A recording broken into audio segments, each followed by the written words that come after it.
وعلى آله وصحبه ومن نهج نهجه إلى يوم لقائه. أما بعد، فيا عباد الله، أوصيكم وإياي بتقوى الله وطاعته، فقد فاز المتقون.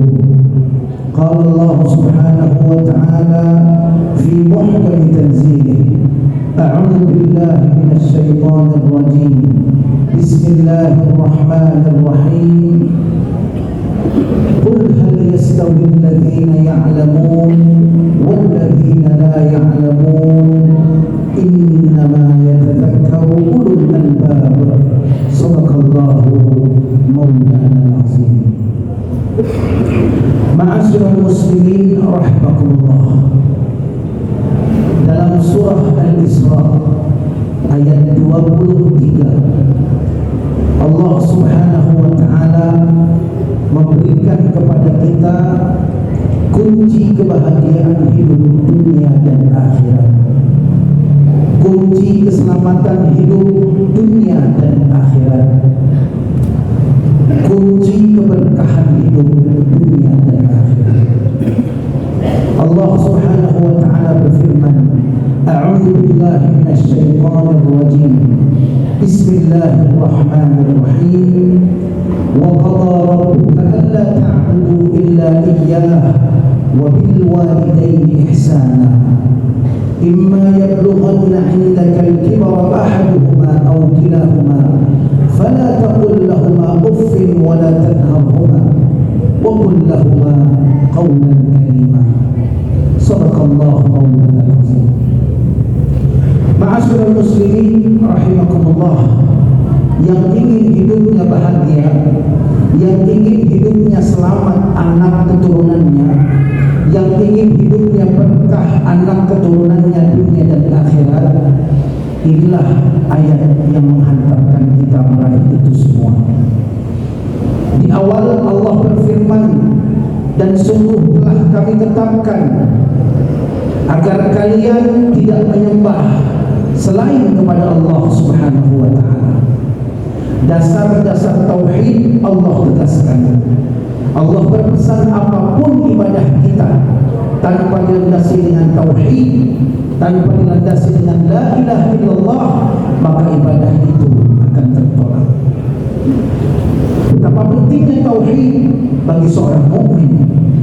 Namun yang luar biasanya, setelah itu Allah menyebutkan ibadah lainnya. Tadi saya katakan tauhid itu adalah satu ibadah tertinggi, dan kemudian Allah sandingkan tentunya dengan ibadah yang sama tinggi. Allah berfirman, wa bil walidayni ihsan, dan engkau wajib berbuat ihsan kepada kedua orang tua. Masya Allah. Ma'asyiral muslimin, ternyata pintu kebahagiaan hidup kita ada di kedua orang tua kita. Pintu keberkahan hidup kita ada di kedua orang tua kita. Pintu keselamatan kita ada di kedua orang tua kita. Yang baik memperlakukan orang tuanya pasti hidupnya bahagia. Yang memuliakan kedua orang tuanya pasti hidupnya akan selamat. Yang menjunjung tinggi kedua orang tuanya pasti hidupnya dan anak keturunannya akan berkah. Di dalam tafsir secara singkat disebutkan ihsan adalah az-ziyadatu 'anil matlub. Allah meminta kepada kita agar berbuat ihsan kepada kedua orang tua kita. Apa itu ihsan? Az-ziyadatu 'anil matlub. Memberikan lebih dari yang dibutuhkan, memberikan lebih dari yang diminta. Karena itu ma'asyiral muslimin, yang Allah minta dari kita adalah kita berikan sesuatu yang lebih dari yang dibutuhkan kedua orang tua kita. Baru kita ini mencapai derajat ihsan. Berdasarkan ayat ini, para ulama kemudian menetapkan ada 3 tingkatan bakti kepada orang tua. Tingkatan yang paling bawah adalah as-sam'u wa ta'ah. Seorang anak yang taat kepada kedua orang tuanya. Kamu jangan begini nak, baik ibu. Kamu jangan begitu nak, baik ayah. As-sam'u wa ta'ah. Lalu tingkatan di atasnya adalah at-talbiyatu qabla talab, yaitu memberi dan memenuhi kebutuhan kedua orang tuanya sebelum beliau memintanya kepada kita. Berapa banyak anak-anak yang ketika orang tuanya minta pasti dikasih. Berapa banyak anak-anak yang ketika kedua orang tuanya perlu pasti diperjuangkan. Namun ada tingkatan bakti kepada orang tua yang lebih dari itu. Sebelum meminta, dia sudah memberikan apa yang dibutuhkan oleh orang tuanya. Seorang ibu yang dengan susah payah membaca Al-Quran karena kacamatanya sebelah sudah retak,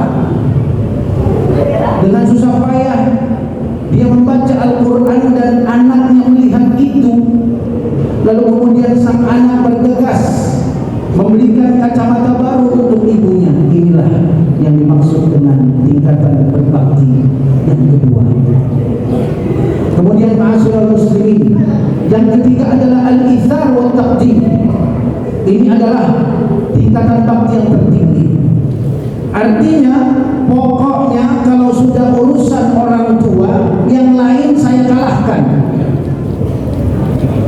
Pokoknya kalau sudah urusan ibu, yang lain nomor 2. Pokoknya kalau urusan ayah, yang lain di belakang. Kalau ada di antara kita yang sudah mengamalkan ini, maka dia sudah mencapai derajat bakti yang tertinggi kepada kedua orang tuanya. Ma'asyiral muslimin rahimakumullah. Lalu Allah mengingatkan, ketika kita berbuat ihsan kepada kedua orang tua kita, wa bil walidaini ihsana imma yablughanna 'indaka al-kibara ahaduhuma aw kilahuma. Saya ingin mengucapkan selamat kepada bapak-bapak, saudara-saudara yang hadir di tempat ini, mendapat kesempatan untuk membersihkan kotoran ibundanya yang sudah tua. Saya ingin mengucapkan selamat kepada bapak-bapak, saudara-saudara yang mendapat kesempatan untuk membersihkan air seni dari ayahnya yang berceceran di tanah, yang berceceran di lantai. Masya Allah, jamaah rahimakumullah, itu adalah kesempatan emas bagi kita semua.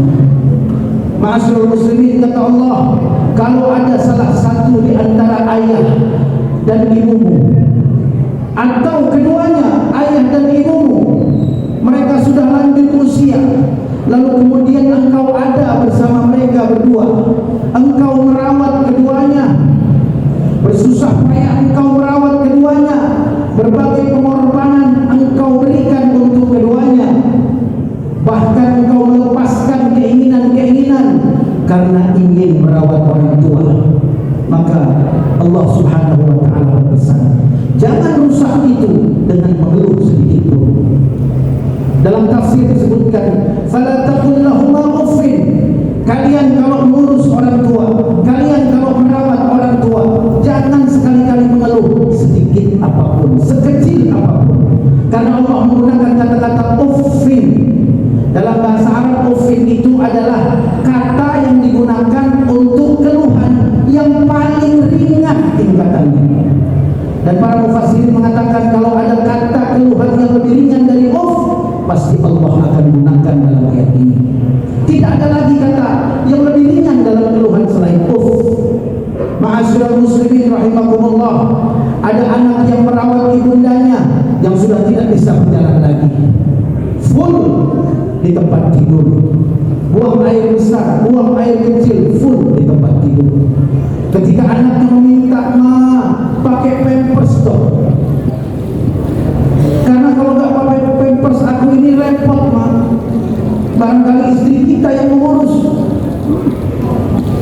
Kemudian ibunya bilang, nggak mau, saya nggak mau pakai pampers, rasanya canggung.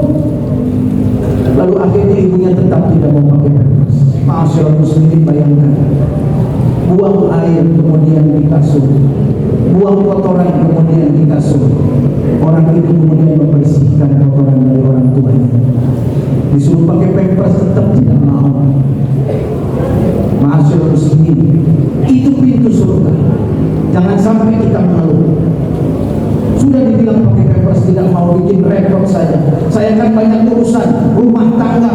kantor, anak-anak dan lain sebagainya.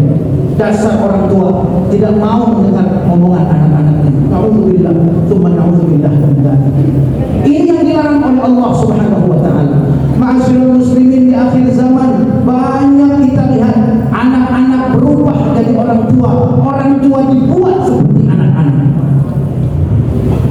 Al-Imam Al-Hasan Al-Basri mengatakan, "Ma barral walidaini man ahadda an-nazar ilaihima."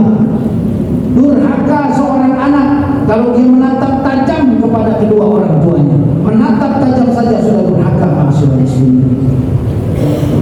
Abdullah bin Abbas suatu hari dipanggil oleh ibundanya. Kemudian ibundanya mendengar sahutan dari Abdullah bin Abbas, "Ya Ummah," begitu. Dan Abdullah bin Abbas sadar bahwa suaranya lebih keras dari suara ibu memanggilnya. Buru-buru dia temui budaknya. Lalu kemudian dia bilang kepada budaknya, "Wahai fulan, mulai hari ini engkau aku merdekakan." "Kenapa wahai majikanku?" "Karena tadi aku menjawab panggilan ibuku dan aku rasa suara jawabanku itu lebih tinggi dari suara ibuku.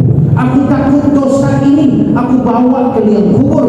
Aku takut Allah catat aku sebagai anak yang durhaka. Karena itu sebagai kifarat dosaku, mulai hari ini engkau aku merdekakan."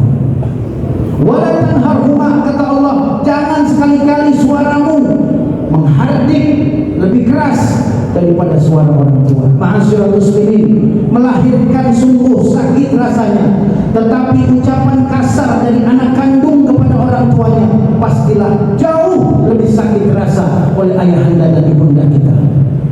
Satu orang ibu sanggup mengurus 10 orang anak, tetapi 10 orang anak belum tentu sanggup mengurus seorang ibu. Ma'asyiral muslimin rahimakumullah. Karena itu marilah kita perbaiki sikap kita, kita perbaiki hubungan kita kepada ibunda kita tercinta, kepada ayahanda kita tersayang, yang jarang untuk menemui orang tuanya, sekedar menelpon jarang karena sudah sibuk dengan urusan kantor, sudah sibuk dengan urusan keluarga. Dengarkan nasihat Imam Al-Hasan Al-Basri ketika beliau ditanya apa hukumnya haji berkali-kali. Al-Imam Al-Hasan Al-Basri menjawab, "La qa'datun taq'uduha ma'aha 'ala ma'idatiha ahabbu ilaiha min hajjika." Kata Imam Hasan Al-Basri, satu kali aku duduk menemani, mendampingi ibu yang setiap malam menangis karena rindu, karena kangen dengan anaknya yang sudah besar, yang sudah punya rumah tangga, yang sudah punya anak, yang sudah banyak urusan. Dulu selalu ditimang-timang, dulu selalu pergi kemana-mana, ditinggal kita menangis. Tapi sekarang sudah jarang datang, sekarang sudah jarang menelpon. Dia menangis sendirian, menahan kerinduan kepada anaknya tersayang, tanpa menyalahkan, karena beliau tahu bahwa anaknya sekarang sudah bukan miliknya sepenuhnya. Ma'asyiral muslimin rahimakumullah. Karena itu jangan sampai buat orang tua kita merindukan kita sampai beliau menangis. Berikan apa yang kita mampu sebelum dia memintanya. Ma'asyiral muslimin rahimakumullah. Inilah khutbah yang bisa saya sampaikan.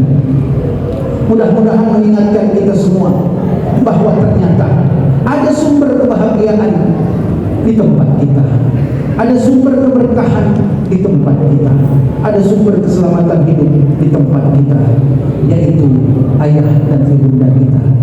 Semoga Allah Subhanahu wa taala memuliakan ayahanda kita, mengampuni dosa-dosa beliau, mengampuni segala kesalahan beliau. Beliau sering terlambat ibadah, beliau sering lalai sholat hanya karena ingin memberikan yang terbaik untuk kita. Mudah-mudahan Allah Subhanahu wa taala memuliakan ibunda kita, orang yang memberikan kasih sayangnya sepenuhnya kepada kita tanpa pamrih, orang yang ketika kita sakit beliau bangun di tengah malam padahal beliau letih seharian mengurus kita. Kita menangis di tengah malam karena demam, lalu kemudian beliau bangun dan memeluk kita dan mengucapkan, "Sayang, tidur, semoga besok pagi kamu sembuh." Apapun yang kita rasakan, ibunda kita selalu mendampingi kita. bahkan sampai kita sudah besar seperti sekarang ini. Dan semoga Allah mengampuni kita anak-anaknya yang masih kurang baktinya, yang masih kurang mendampingi orang tua kita. Semoga Allah Subhanahu wa ta'ala menjadikan setiap tetes air mata yang menetes dari mata ibunda kita tercinta karena kata-kata kita yang kasar, karena tatapan mata kita yang tajam, karena sikap kita yang menyakiti hati. Semoga Allah Subhanahu wa ta'ala menjadikan itu sebagai pelebur dan penggugur dosa-dosa ibu kita tercinta. Dan semoga Allah Subhanahu wa ta'ala memuliakan beliau fi dunya wal akhirah. Barakallahu li wa lakum fil Qur'anil azim wa nafa'ani wa iyyakum bima fihi min al-ayati wa dhikril hakim wa taqabbalallahu minna wa minkum tilawatahu